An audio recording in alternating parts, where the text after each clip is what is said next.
თან ევროპა გვინდაო და თან ავტომობილების თვითნებური მოდიფიკაციის და მისგან გამოწვეული ხმაურის გამო რატო გვაჯარიმებთ?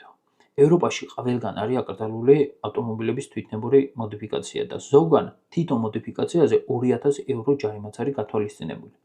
მაგრამ პრობლემა იმაშია, რომ ვიღაცამ ლეგოსავით რო დააწყო თავისი მანქანა, არანაირი უსაფრთხოების ნორმები არ აქვს დაცული. მერე კატალიზატორი ამოაცალა, გაყიდა და AliExpress-დან M3-ის ბოდიკიტი შეუკვეთა.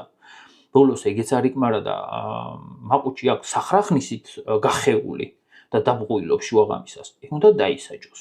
მაგრამ ადამიანი, რომელმაც 10,000 ევრო გადაიხადა აკრაბოვიჩის გამონაბოლქვი სისტემაში, ერთ დონეზე არ უნდა იდგნეს. აი ეს არის პრობლემა.